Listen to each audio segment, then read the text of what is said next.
Escribe el apóstol San Pablo en la carta a los Filipenses, capítulo 3.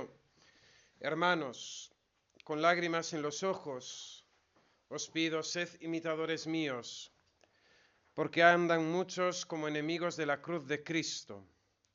Su fin será la perdición, su Dios es el vientre, y la confusión será la gloria de los que tienen el corazón puesto en las cosas terrenas.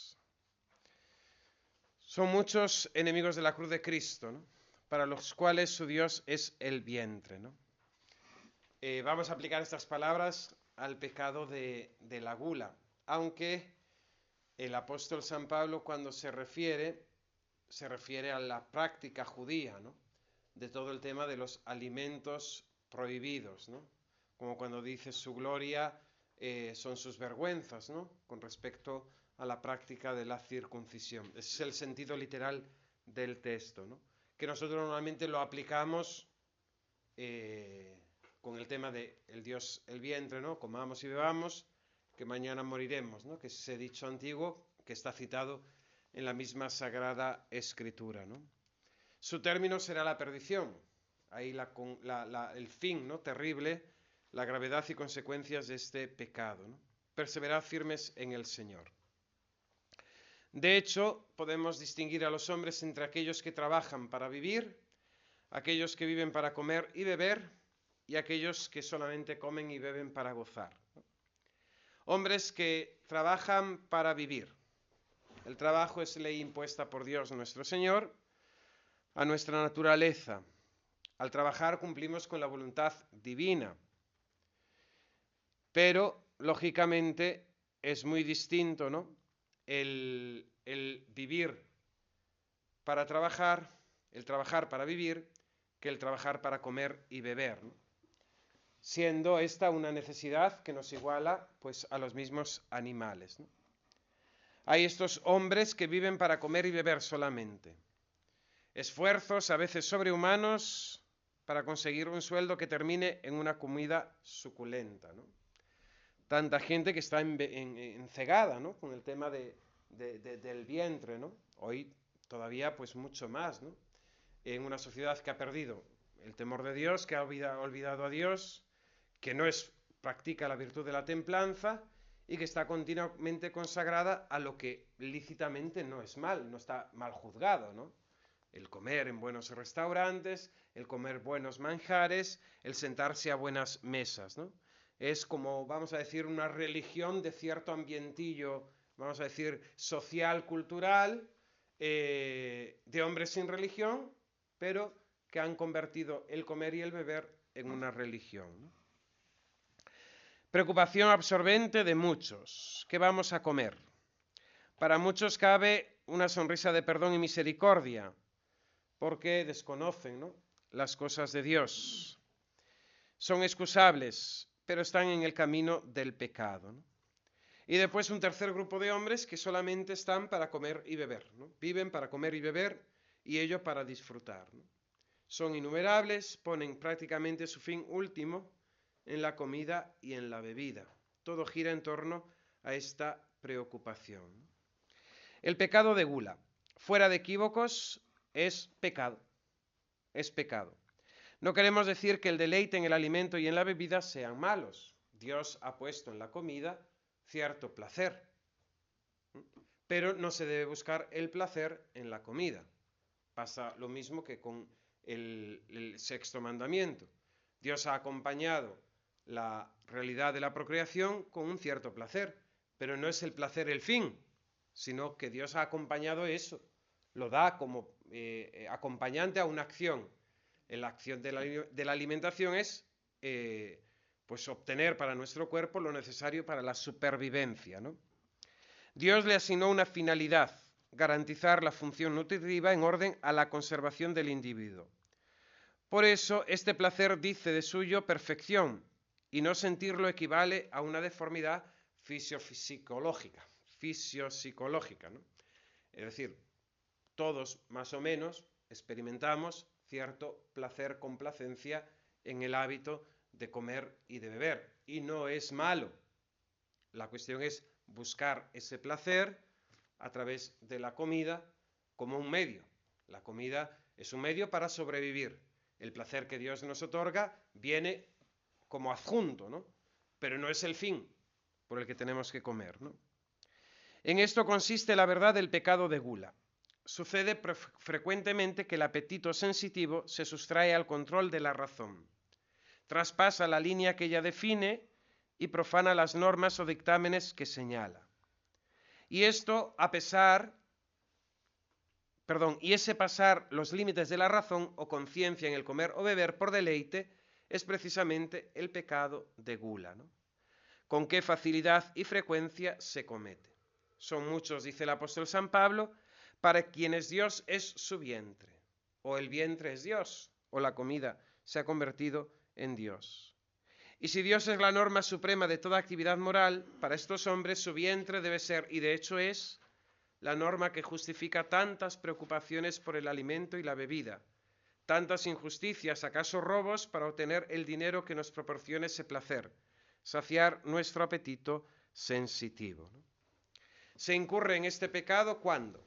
Ocasiones del pecado de gula, ¿no? Se define, o así lo entendía Santo Tomás de Aquino, ¿no? Como también un exceso desordenado en la satisfacción de esta necesidad, ¿no? Pero dicen algunos, ¿no? Que es como cuando los romanos, cuando se come, se vomita y se vuelve a comer, ¿no? Los romanos llegaban a ese exceso, ¿no? En sus grandes banquetes comían, servían y tenían esos vomiteros, para echar la comida y seguir comiendo, ¿no? Cuando ya no podían más, ¿no? Pero no hay que llegar a ese exceso, ¿no? Dice aquí este manual, ¿no? Se incurre en el pecado de gula cuando comemos o bebemos fuera de hora sin necesidad, ¿no? En ese sentido es una práctica, ¿no? Que hoy en día, pues quizás también por todo el desorden que hay en la vida moderna, ¿no? También por la abundancia que existe, ¿no? Que abrimos la nevera y tenemos de todo, ¿no? Pues el comer a cualquier hora desordenadamente, ¿no? Pero como nuestros antiguos, nuestros abuelos, incluso padres, tenían una disciplina, ¿no? De desayuno, comida, cena, ¿no? Y eso era a rajatabla, ¿no? A rajatabla, ¿no? Es virtuoso incluso, ¿no? Es decir, el marcar esos tiempos. Ahora está muy de moda el tema del ayuno intermitente, todo para el tema de la línea, cosas de estas, ¿no? Esas abstinencias y ayunos que impone la moda, ¿no? Menos mal que la religión ya no nos lo impone más que 2 días, ¿no? Porque si no estarían en contra de la naturaleza humana, pero continuamente pues tenemos esas propagandas, esas promociones de esos ayunos terribles, ¿no? Por quitar grasa, definirnos, etcétera, ¿no? Pues comer y beber fuera de hora, ¿no? En eso tenemos que ser también nosotros, es una disciplina, ¿eh? Y no penséis que es poco importante. Es una disciplina y no es poco importante, ¿no? El privarnos, ahora no, ¿no? Ahora no. El saber, pues esto me lo tomo a media mañana, me regalan una cosilla, pues me lo dejo para el postre de la comida, ¿no? Y privarnos nos disciplina la voluntad. Tenemos una parte en nosotros, ¿no? Es facultad del alma, la voluntad. Y la voluntad se educa. La voluntad se educa. Y hemos de educarla porque si la fortalecemos, nos ayudará a resistir otro tipo también de tentaciones. Y hay cosas que nos resultan mucho más fáciles, ¿verdad?, que otras tentaciones. Entonces, si en aquellas que no son más factibles somos capaces de dominar, de ser dueños de esta voluntad nuestra, pues vamos adquiriendo una libertad, un señorío, un dominio sobre nosotros que nos ayudará a resistir después a otras tentaciones donde nuestra debilidad es mayor. Por eso dice el prefacio de la Cuaresma, ¿no?, que el ayuno fortalece nuestra voluntad, ¿no? Fortalece nuestra voluntad.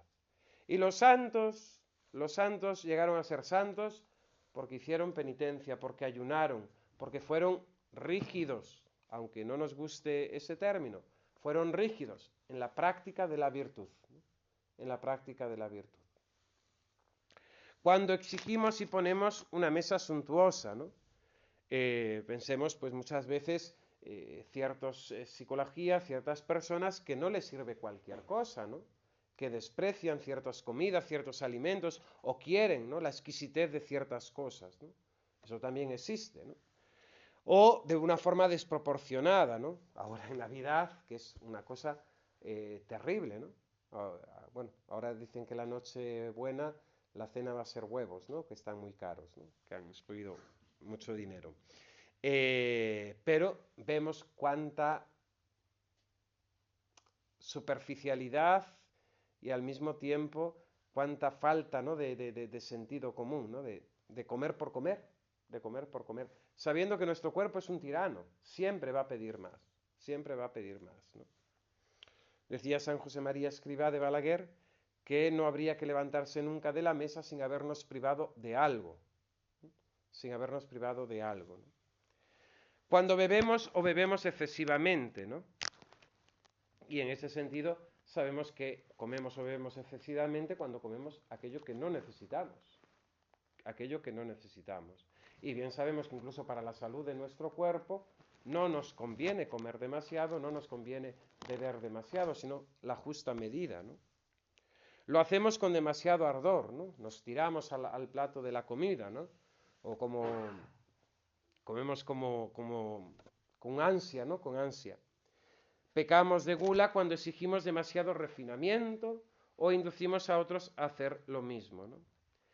Pero desengañémonos, hermanos. El mismo apóstol San Pablo sanciona, inspirado por el Espíritu Santo, esta transgresión de los preceptos divinos, ¿no? La medida en el comer y en el beber. Y nos hace hombres virtuosos. Hombres virtuosos. El castigo presupone una acción mala, y la medida de aquel se valora y determina en proporción a la malicia de ésta. La malicia, gravedad del pecado de gula. Es pecado mortal cuando se prefiere el deleite a Dios nuestro Señor y a sus preceptos. Por eso, cuando ponemos prácticamente en el placer el fin último de nuestra actividad, quebrantando un precepto grave por el placer de comer o beber, o causamos grave daño a la salud, o se pierde el uso de la razón, si ha sido de un modo consciente o voluntario, ¿no? En ese sentido también todo aquello que conviene, ¿no? A la conservación de la propia salud porque nos hace daño.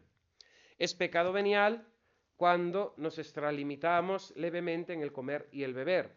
No perdemos la amistad con Dios, pero lógicamente nuestra voluntad se debilita, nuestra alma se enfría y lógicamente nos puede llevar a caer en pecado mortal, ¿no? Es castigo de pecado de gula en el orden natural, porque el castigo del pecado de gula en el orden natural, pues podemos ver, entorpece el entendimiento, atrofia los sentidos, tanto internos, imaginación, memoria, como externos, descripción de un borracho, fijándonos en sus consecuencias, empobrece la afectividad, destroza el organismo, desacredita el nombre de la persona, desarticula la familia, mina la sociedad, nos hace perezosos, ¿no? Después de una buena comida, nadie quiere trabajar. En el orden sobrenatural, nos priva del cielo o nos paraliza en la vida de la gracia. Qué poco sabemos lo que significa esto. La gula, propiamente hablando, es el hábito mediante el cual nos disponemos para obrar desordenadamente en orden al placer del alimento y bebida, ¿no? Y vimos también, cuando hablamos de la lujuria, cómo hay mucha relación entre el pecado de gula y el pecado de lujuria, ¿no? Quien pone en ejercicio este hábito o queda privado de la gracia o paraliza la vida de la misma, según se trate de actos mortales o veniales.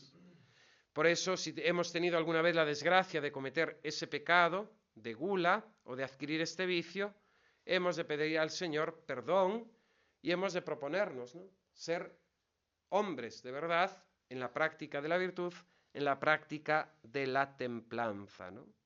Dentro de eso, pues lo hablaremos también en el momento de hablar de la pereza, es importante dentro de nuestro plan de vida, de nuestro, vamos a decir, organización, tener un orden equilibrado, ¿no? Y en ese sentido, las horas de las comidas, respetarlas con ese orden, con esa meticulosidad, ¿no? Para ser observantes, ¿no? Por ejemplo, en los monasterios, ahora ya es todo bastante decadente, ¿no? Pero era algo bastante rígido, ¿no? Salvo en caso de enfermedad, pues se respetaban, ¿no? Y el acceso a la cocina, a la comida, estaba restringido a las horas de comida y nada más, ¿no? Y eso, pues, acaba educando, acaba fortaleciendo, ¿no? Practiquemos la virtud de la templanza. Facilitaremos su práctica cultivando los valores del espíritu. Y en ese sentido hemos de no poner nuestro Dios en el vientre, sino que somos seres racionales, inteligentes, y hemos de cultivar nuestro espíritu, espiritual con respecto a Dios, sobrenatural, espiritual también con respecto a lo humano, ¿no? Las artes, la ciencia, el estudio, el conocimiento, ¿no? Hemos de ser sobrios, ¿no? Fratres sobri estote, ¿no? Dice el apóstol San Pedro, ¿no? Y nos recuerda a la Iglesia todos los días en el rezo de completas. Fratres sobri estote. Hermanos, sed sobrios. Sed sobrios y estad alerta, ¿no? Y es una forma también de vigilancia, ¿no? Cuando uno está preparado, ¿no? Para la lucha, para el combate, para el trabajo, no se deja llevar, ¿no? a ese placer de los sentidos en el comer y en el beber. Come lo necesario y está siempre dispuesto, ¿no? Calzado para salir, ¿no? Es hermoso porque en algunas congregaciones de los benedictinos, por ejemplo, la cena y el desayuno la hacen de pie. La comida se sientan, pero en algunas congregaciones, no en todas, ¿no? Pero en algunas lo hacen de pie, ¿no? No sé si es en el monasterio de Alcobasa, o en el de Alcobasa o en de Batalla, ¿no? En el refectorio, los que habéis estado, si habéis estado, recordáis que hay una puerta muy estrecha, ¿no? Entonces, cuando algún monje estaba ya sobrepasando límites, le hacían ponerse en la puerta para medirse, ¿no? Entonces, tienes que practicar el ayuno, la abstinencia, ¿no? Es bueno, ¿no? Porque hay que disciplinarnos, no solamente por razones estéticas, de salud, etcétera, sino también en sentido ver el fruto espiritual, ¿no? Y además es que es súper ventajoso, porque incluso lo espiritual beneficia lo físico, y lo físico podemos aplicarlo a lo espiritual, ¿no? Entonces, no es contradictorio, pero sí que hay un rechazo, ¿no? Y fijaos, siempre nos pasa el miércoles de ceniza, el Viernes Santo, los viernes, ¿no? Que podemos estar toda la semana sin acordarnos de que nos apetece un entrecot, y el viernes justo es que nos apetece el entrecot, ¿no? Y el miércoles de ceniza y el Viernes Santo, como son días de ayuno, nunca hemos tenido tanta hambre. Nos acostamos ya pensando en el ayuno del día anterior y ya nos duelen las tripas, ¿no? Aunque hemos cenado, pero ya nos duelen las tripas pensando. Todo subjetivo, todo nuestra psicología, ¿no? Y después yo creo que también en el ámbito nuestro de la misa tradicional hemos de aprovechar, ¿no? Tantos días que en el calendario antiguo se proponía, ¿no? la abstinencia y el ayuno, ¿no? Como eran las témporas y las vigilias, ¿no? Es una forma de disciplinarnos, es una forma también de pagar a Dios, entre comillas, por nuestros pecados, ¿no? De merecer también ante Dios méritos, ¿no? Entonces, en ese sentido creo que tenemos que tener esa inteligencia, ¿no? En algo que no cuesta tanto, ¿no? Como es el privarnos, pues eso, de ciertas partes, porque además la ley de la Iglesia es muy liviana, ¿no? El ayuno, una comida, pues al día o repartida, está bien tanto en cuanto, lógicamente, si normalmente tú te tomas 5 platos, pues lógicamente tu ayuno será 2,5, ¿no? Si tomas uno, pues la mitad. Yo normalmente la práctica que yo hago de ayuno, normalmente es siempre la mitad de lo que suelo comer, ¿no? Que en ese sentido no es un ayuno absoluto, es más severo el mundo, ¿no? Cuando nos propone esos ayunos intermitentes y esas cosas, ¿no? Bien. Seamos sobrios. Imitemos a Cristo en la cruz, ¿no? Imitemos a Cristo, nuestro Señor, en la cruz, en el desierto también 40 días, 40 noches en ayuno, ¿no? ¿Cuántas personas han hecho ayuno y han experimentado cómo Dios les sana, les purifica, les libra de ciertas tentaciones, les fortalece en ciertos hábitos buenos, etcétera, ¿no? Y no lo despreciéis. Si queréis luchar contra algo, ofrecerle a Dios algo que os cueste. Ofrecerle a Dios algo que os cueste y Dios responde. Porque siempre la oración que va acompañada con sacrificio se hace infalible ante Dios nuestro Señor. Así que practiquemos la virtud de la templanza y vivamos en santidad de vida, ¿no?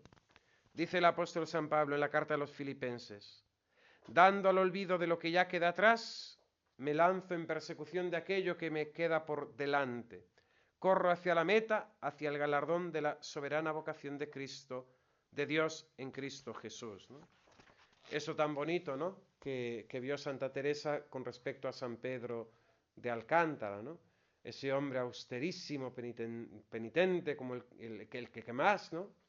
Y cuando Santa Teresa, ¿no?, dice: benditas penitencias que tanta gloria le han dado, ¿no?, a este San Pedro de Alcántara, ¿no? Tuvo la dicha de verle, ¿no?, en la gloria, ¿no?, después de muerto, ¿no? Un hombre que se decía que estaba hecho de raíces, ¿no?, tan flaquito que estaba de las penitencias tan austeras que tenía, ¿no?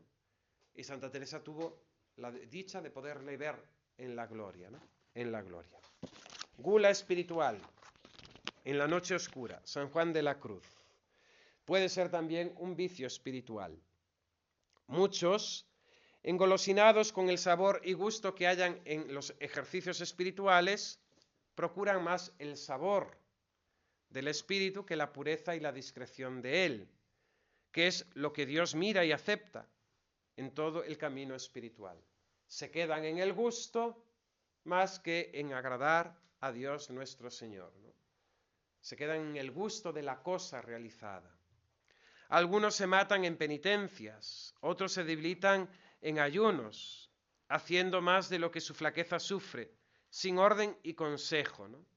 No deja de ser una gula espiritual desordenada. Por eso siempre, fijaos, siempre os he invitado a la penitencia, pero siempre también todos los padres espirituales decían: no hagas penitencias sin consultarlo con tu confesor, tu director, tu sacerdote.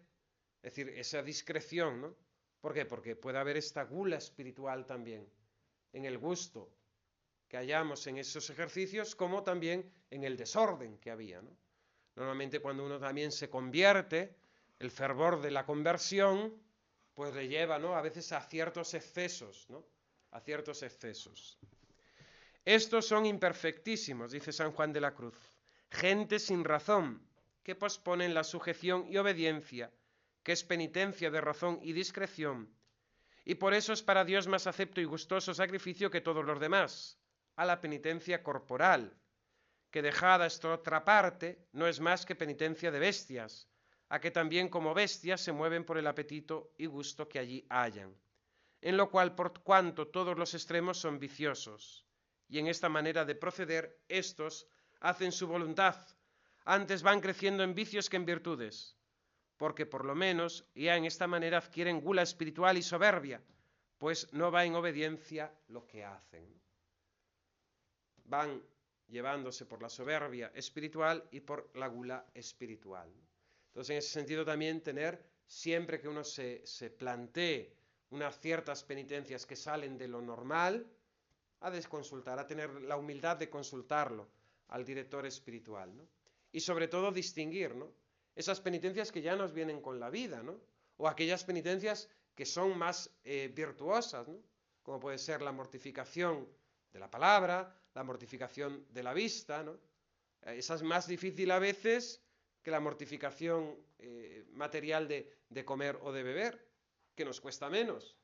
Pero cuánto nos cuesta muchas veces el no destacarnos, el no afirmarnos con la palabra, ¿no?, o ir recogidos con la mirada sin atender a cuánto escaparate existe, ¿no?, a cuánto escaparate existe en las constituciones, reglas, consejos de la vida religiosa, ¿no? Decían a los frailes, a las monjas, cuando vayan por la calle, vayan siempre con la mirada recta y hacia arriba, ¿no? No se estén fijando, ¿no?, en los detalles, en los escaparates, ¿no? Claro, ya se han puesto de paisano y se paran en cuánto escaparate hay, ¿no?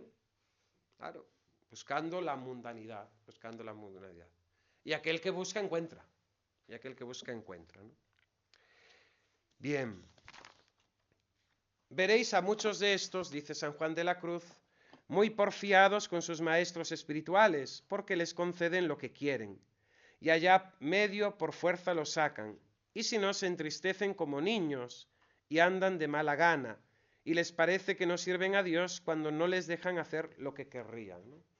Esta gente que tiene esta gula espiritual, cuando el director, el confesor les dice no lo veo prudente o hace esta cosa, te la cambia, normalmente se encaprichan como los niños pequeños, ¿no? Cuando están en la feria, ¿verdad? Quiero esto, quiero... ¡No! Lo dicen los padres y se enfadan, ¿no? Y cogen su cabreo, ¿no? Pues muchos de estos espirituales que empiezan el camino de la espiritual pero sin perfección, pues también, lógicamente, por esa gula espiritual, al no tener el consentimiento de su director o de su confesor acerca de estas cosas, se encabritan, se enfadan, ¿no? Porque andan arrimados al gusto y al capricho, ¿no? A la voluntad propia. Y esto tienen por su Dios, no al Dios verdadero, a quien no quieren agradar, sino que se quieren agradar a sí mismos, ¿no? Hay también otros que por esta golosina tienen tan poco conocida su bajeza y propia miseria, y tan echado aparte el amoroso temor y respeto que deben a la grandeza de Dios, que no dudan de porfiar mucho con sus confesores sobre que les dejen comulgar muchas veces. Y lo peor es que muchas veces se atreven a comulgar sin licencia y parecer del ministro y despensero de Cristo, solo por su parecer, y le procuran encubrir la verdad. Y a esta causa, con ojo de ir comulgando, hacen como quieran las confesiones, teniendo más codicia en comer que en comer limpia y perfectamente, ¿no? Como quiera que fuera más sano y santo tener la inclinación contraria, rogando a sus confesores que no les manden llegar tan a menudo, ¿no? Esto lo hay. Y hay quien te viene a preguntar, padre, ¿se puede comulgar 2 veces? Y yo le digo, ¿y no 3? ¿Y no 4? Yo creo que con una tenemos bastante, ¿no? Y en ese sentido, en la gula espiritual, con respecto a la Sagrada Comunión, atención. Atención para no estar comiendo y bebiendo nuestra propia condenación, ¿no? El Señor ha instituido el sacramento para que nosotros lo recibimos. Siempre somos indignos. Aunque estemos en gracia de Dios, siempre indignos. Siempre que estemos en gracia podemos acercarnos a la Sagrada Comunión. Pero también podemos preguntarnos, nunca hemos comulgado tanto como en nuestros días. Y nunca la comunión ha sido tan infructuosa. Tan infructuosa. Ninguno de los santos de la antigüedad, salvo que fueran sacerdotes y celebrasen la Santa Misa, comulgaban lo que comulgamos nosotros. Una Santa Teresa, 15 días cada mes, no comulgaban más. Las órdenes, congregaciones, monjas de clausura. Y nosotros que podemos comulgar todos los días, atención, ¿cómo nos preparamos? ¿Cómo nos disponemos? ¿A qué vamos? ¿No? Porque podemos caer en la rutina, ¿no? En el sinsentido. Y lógicamente esa comunión hemos de recibirla, aquello del letrerito de sacristía, sacerdote, celebra tu misa como si fuera tu primera misa, tu última misa, tu única misa, ¿no? Pues así es como deberíamos recibir la Sagrada Comunión, como si fuera nuestra primera comunión, nuestra última comunión, nuestra única comunión. Pero claro, para hacer eso necesitamos un acto de voluntad, de conciencia, cada día, cada momento que vamos a la Sagrada Comunión, que nos lleve a disponernos para el sacramento, ¿no? Que nos lleve a disponernos para el sacramento, atendiendo mucho más a la preparación y a la acción de gracias, ¿no? A la preparación y la acción de gracias. Y esto es muy importante porque si no, este alimento no aprovecha. Si no, es comer por comer, cuando no comemos nuestra propia condenación, ¿no? Estos mismos les pasa lo mismo en la oración que ejercitan, que piensan que todo el negocio de ella está en hallar gusto y devoción sensible, y procuran sacarle, como dicen, a fuerza de brazos, cansando y fatigando las potencias y la cabeza. Y cuando no han hallado el tal gusto, se desconsuelan mucho, pensando que no han hecho nada. Y por esta pretensión pierden la verdadera devoción y espíritu, que consiste en perseverar allí con paciencia y humildad, desconfiando de sí solo por agradar a Dios, ¿no? Esta gula espiritual que busca el gusto, la complacencia también en la oración, ¿no? Y de esto también hay mucho, ¿no? Y así juzgamos muchas veces, ¿no? La misa, los momentos de oración, según lo que sintamos, ¿no? Pensando que todas las consolaciones o que todo lo que sentimos son consolaciones espirituales. Dios da las consolaciones a los perfectos para animarlos a la virtud. Y Dios da consuelos también a los imperfectos, como a los niños pequeños el caramelo, para incitarlos a la vida de perfección. Pero la vida cristiana, la vida de fe, no consiste en consuelos espirituales, en arrobamientos. Tenemos a Santa Teresa, arrobamientos, bodas místicas, todo lo que queramos. Pero Santa Teresa, una mujer de este mundo, de esta tierra, ¿no? De trabajo, de oración, de constancia, de lucha, de sufrimiento. Y a veces fantaseamos en nuestra cabeza sobre la vida espiritual y pensamos que es eso, estar en ese nirvana. De esto hay mucho, ¿no? Toda la gente que está detrás de estas experiencias religiosas, medio gnósticas, New Age, etcétera, ¿no? Que lo que quieren es estar fumados, ¿no? El efecto porro. Y esto lo hay en los grupitos de ahora. En muchos de los grupitos de ahora, de guitarrita, lagrimita, de tocar, de poner papeles, lo dijo Monseñor Snyder en una entrevista, ¿no? Ahí atrás, ¿no? Son como narcóticos espirituales, ¿no? Y la gente está totalmente dependiente, ¿no? Yo esto lo he experimentado también en una familia, en un matrimonio amigo, ¿no? Que de un momento así de alejamiento de Dios, aunque eran católicos bautizados, pero no practicantes, ¿no? Tuvieron ahí su momentito de conversión, ¿no? Fue a través de uno de estos retiros de ahora de moda, y claro, como ya los habían hecho todos, y para hacer el siguiente que les tocaba tenían que hacer no sé qué, un número de catequesis o de no sé cuánto, ¿no? Pero claro, cuando me lo estaba explicando, veía a la típica persona que te viene a pedir el cigarro cuando tiene mono. Pues lo mismo, pero en lo espiritual. Es que por el cura, no entiende, claro. Y aquel que era su amigo le ha permitido señalar a las catequesis hacerlo, y a nosotros no. Pero con esa... Chica, que al Señor lo tienes ahí. Que no te hace falta ir al retiro para encontrarte con nuestro Señor Jesucristo. Gulas espirituales, ¿no? Donde lo que se busca no es a Dios, sino el consuelo que Dios puede dar, ¿no? Pero en definitiva es una búsqueda de nosotros mismos, ¿no? Estos que están inclinados a estos gustos también tienen otra imperfección muy grande, y es que son muy flojos y remisos en ir por el camino áspero de la cruz, porque el alma que se da al sabor naturalmente le da en rostro todo sin sabor y negación propia, ¿no?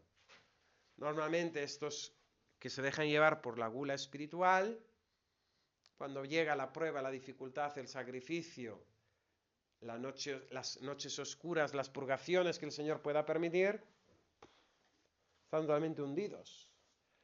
Dudan de todo, dejan de vivir, de respirar, de ser, ¿no? Porque piensan que la vida espiritual es eso, estar en continuos gozos espirituales, ¿no? A mí en eso me atrae muchísimo también Santa Teresita, ¿no? Ella le dice a Jesús,